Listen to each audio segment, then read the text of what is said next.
Hi friends, once again, welcome back to JM Jeni. കാട്ടാളൻ കുറച്ച് അപ്ഡേറ്റുകളൊക്കെ വരാതെ ഇങ്ങനെ ഒതുങ്ങി നിന്നിരുന്ന ഒരു സിനിമയാണ്. ആക്ച്വലി അതിന്റെ ചില പോസ്റ്റേഴ്സും ചില ആനിമേഷൻ സാധനങ്ങളൊക്കെ ഇടയ്ക്കിടയ്ക്ക് അവിടെ ഇവിടെയൊക്കെ ആയിട്ട് ഇങ്ങനെ ക്യൂബ്സ് എന്റർടൈൻമെന്റ് ഒക്കെ പുറത്ത് വിട്ടിരുന്നെങ്കിൽ പോലും ശക്തമായ ഒരു അപ്ഡേറ്റ് വന്നിട്ടില്ല എന്നുള്ളതാണ് സത്യം. ഇപ്പോ ഇന്ന് ഇതിന്റെ ഒരു അപ്ഡേറ്റ് വന്നിട്ടുണ്ട്. അപ്ഡേറ്റ് എന്ന് പറഞ്ഞാൽ പൂജ ഫംഗ്ഷൻ ആണ്. ആക്ച്വലി അത് മാത്രമല്ല ഇതൊരു വീഡിയോ വന്നിട്ട് നമ്മളത് തീർച്ചയായിട്ടും വെക്കും. Gear up for something special എന്നാണ് പറഞ്ഞിട്ടുള്ളത്. കാട്ടാളൻ പൂജ ഫംഗ്ഷൻ ഓൺ ഓഗസ്റ്റ് 22, 2025. ഈ വരുന്ന 22-ാം തീയതി ഇതിന്റെ പൂജ ഫംഗ്ഷൻ ആണ്. നോട്ട് എന്ന് പറഞ്ഞ് കൊടുത്തിട്ടുള്ളത് entry restricted, limited to invitees only എന്ന് പറഞ്ഞിട്ടുള്ളത്. ഇവിടെ എൻട്രി റെസ്ട്രിക്റ്റഡ് എന്നുള്ളത് ഉദ്ദേശിച്ചുള്ള അത് ക്ഷണിച്ചിട്ടുള്ള ആളുകൾക്ക് മാത്രം ആണ് എൻട്രി ഉള്ളത്. അത് ഉദ്ദേശിച്ചുള്ള കാട് അറിയാലോ, കാട്ടിൽ അങ്ങനെയാണല്ലോ, എല്ലാവർക്കും ഒന്നും അങ്ങനെ കയറി പോകാൻ പറ്റില്ല. ഫോറസ്റ്റുകാർ പിന്നെ അങ്ങനെ പെട്ടെന്ന് ആവശ്യമുള്ള കുറച്ച് ആളുകൾ, അതാണെന്ന് എനിക്ക് തോന്നി. എന്റെ തോന്നലാണ്. നിന്റെ തോന്നൽ ശരിയല്ലാവേ എന്നാണെങ്കിലും ആയിക്കോട്ടെ, കുഴപ്പമൊന്നുമില്ല. ഷെരീഫ് മുഹമ്മദ് പ്രസൻസ് കാട്ടാളൻ. എപ്പോഴും ആ പേര് ഞാൻ വായിക്കുന്നത് എന്താണെന്ന് വെച്ച് കഴിഞ്ഞാൽ വളരെ പ്രതീക്ഷയാണ് ക്യൂബ്സ് എന്റർടൈൻമെന്റിൽ ഷെരീഫ് മുഹമ്മദ് എന്ന് പറയുന്ന പ്രൊഡ്യൂസറിൽ. കാരണം നോ ലിമിറ്റേഷൻസ്, നമുക്കറിയാം എന്താണ് മാർക്കോയിൽ അവർ കാണിച്ചു വെച്ചിട്ടുള്ളത് എന്നുള്ളത്. അപ്പോൾ ഇവിടെ ഇപ്പോൾ എത്ര പ്രാവശ്യം എത്രയോ 100 കോടി ബജറ്റൊക്കെ പറഞ്ഞു കേൾക്കുന്നു. അതിന്റെ ഒഫീഷ്യൽ കൺഫർമേഷൻ വന്നിട്ടില്ലെങ്കിൽ പോലും വൻ പ്രതീക്ഷയല്ലേ, നമുക്ക് തീർച്ചയായിട്ടുള്ള പ്രതീക്ഷ ഉണ്ടാവും. പെപ്പയാണ്, പിന്നെ ഇതിന് വന്നിട്ടുള്ള കുറച്ച് സാധനങ്ങൾ ഗ്ലിംസ് പരിപാടികളൊക്കെ അടിപൊളിയായിരുന്നു. ഈ വീഡിയോയും സൂപ്പറാണെന്നാണ് പറയുന്നത്, ഞാൻ കണ്ടിട്ടില്ല. Starring Antony Varghese Pepe, of course. Directed by Paul George, music by B Ajaneesh Loknath. നല്ല സൂപ്പർ സാധനമായിരുന്നു ഗ്ലിംസിലേക്ക് കൊടുത്തിട്ടുള്ളത്. Cubes Entertainment release, Cubes International invites, okay initiative എന്തായാലും ആകട്ടെ. നമുക്ക് എന്താണ് വീഡിയോ എന്നുള്ളതൊന്ന് കണ്ടിട്ട് വരാം. Okay, ready.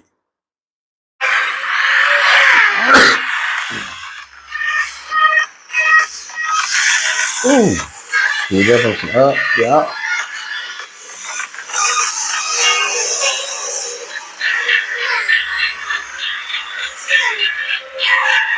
ഇത് കഥയുടെ ഏകദേശം സാധനം തന്നെ കൊടുത്തിട്ടില്ല. അത് പെപ്പയാണ്.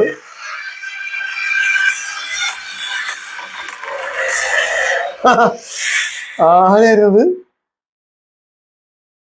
കാട്ടാളൻ. എത്ര ഭാഷയിൽ? 4-5 ഭാഷയിൽ വരുന്നുണ്ട്.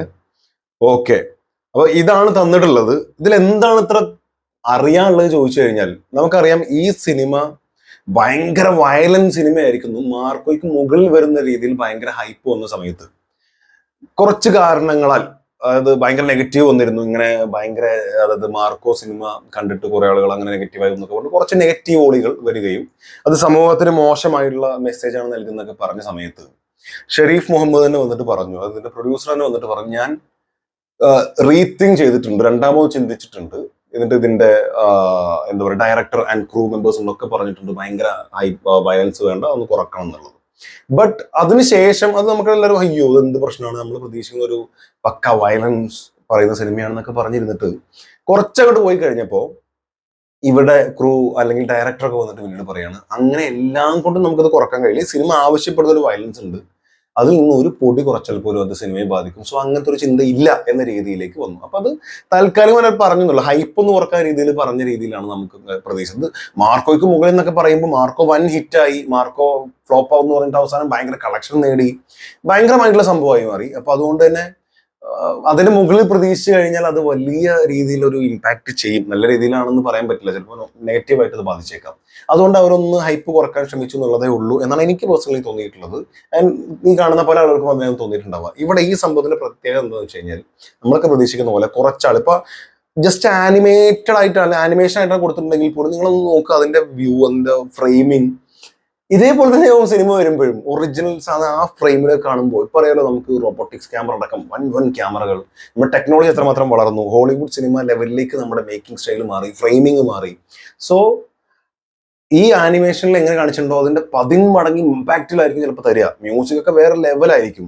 അപ്പോൾ ഇതിൽ കാണുന്ന സാധനം, വണ്ടി വരുന്നത്, എന്താ പറയാ, ടയർ ഇങ്ങനെ പോകുന്നത്, ആ ഡയറക്ടറുടെ ഒരു വ്യൂ എത്രമാത്രം വിഷ്വലൈസേഷൻ എത്രമാത്രം ഉണ്ട് നമുക്ക് മനസ്സിലാവുന്നുണ്ട്. കാറ് വരുന്നത്, മേഘം നല്ല ഷോട്ട്, ലോങ് ഷോട്ട്, ക്ലോ ഷോട്ട്.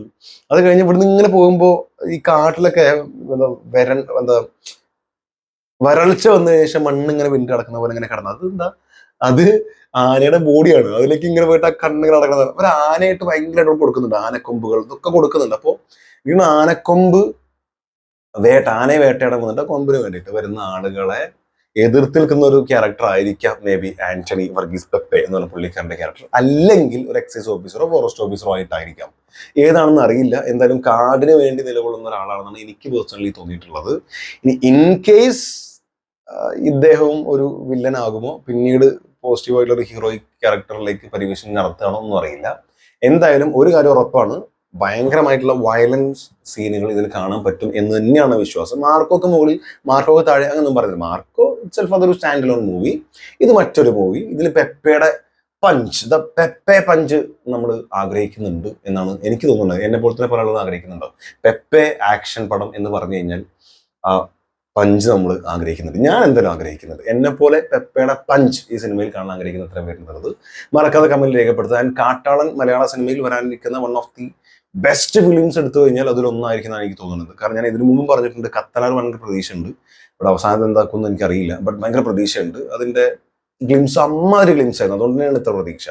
ഇനി ആട് 3 വരുന്നുണ്ട്, അതിൽ ഭയങ്കര പ്രതീക്ഷ എന്നല്ല, ബട്ട് ഒരു പാപ്പറും ടീം വരുന്നു, ഒരു സംഭവം ഉണ്ട്. മാത്രമല്ല പ്രാവശ്യം ബിഗ് ബജറ്റിലാണ് വരുന്നത്, പക്ക ഫാന്റസി ഫിലിം ആയിട്ടാണ് വരുന്നത്. സോ അതിലൊരു പ്രതീക്ഷയുണ്ട്. പിന്നെ ഉള്ളത് ഏതാണ് ആ രീതിയിലേക്ക് എടുത്തു കഴിഞ്ഞാൽ പിന്നെ ഇത് അങ്ങനെ വൻ പടങ്ങളായിട്ട് വരാനുള്ളത് ലോക, ഓഫ്കോഴ്സ് ലോക ഉണ്ട്. കാരണം ഇപ്പോൾ അടുത്ത് വന്നിട്ടുള്ള സാധനം നോക്കിക്കഴിഞ്ഞാൽ അങ്ങനെ ഒരു പിടി സിനിമകൾ മലയാളത്തിൽ നിന്ന് മാത്രം വരാണ്ടില്ല. ലാലേട്ടൻ്റെ 2-3 സിനിമകൾ പറഞ്ഞു കേൾക്കുന്നുണ്ട്. ഏതൊക്കെയാണ് ആദ്യം വരാമെന്ന് നമുക്കറിയില്ല. ദൃശ്യം ഓഫ്കോഴ്സ് അവിടെ ഉണ്ട്, അതല്ലാതെ 2-3 സിനിമകൾ പറഞ്ഞു കേൾക്കുന്നുണ്ട്. ഇതൊക്കെ പ്രതീക്ഷയോടെ ഇരിക്കുന്ന സിനിമ. മമ്മൂക്കയുടെ കളങ്കാവൽ, അങ്ങനെ ഒരു പിടി വൻ പടങ്ങളാണ് വരാനുള്ളത്. വെറും പടങ്ങൾ, വൻ പടങ്ങൾ. അപ്പോൾ അതിലൊന്ന് കാട്ടാളൻ. അപ്പം എന്നെ പോലെ ഏറ്റവും പ്രതീക്ഷയോടെ നിങ്ങൾ കാത്തിരിക്കുന്ന സിനിമ ഏതൊക്കെയാന്നുള്ളത് ഒരു ബെസ്റ്റ് 5 ഒക്കെ ഉണ്ടെങ്കിൽ ഒന്ന് കമന്റ് രേഖപ്പെടുത്തുക. കാരണം നമുക്കും കാത്തിരിക്കാം. നമ്മൾ വിട്ടുപോയ ചില സിനിമകൾ ഉണ്ടാവും, അതൊക്കെ കാത്തിരിക്കാം. അതിന്റെ അപ്ഡേറ്റുകളൊക്കെ നമുക്കൊന്ന് ചകഞ്ഞു നോക്കാം. അതൊക്കെ ആയിട്ട് വീഡിയോയിലേക്ക് വരാൻ ശ്രമിക്കാം. So thank you so much for watching this video. അടുത്ത വീഡിയോ ആയിട്ട് കാണുന്നവരെ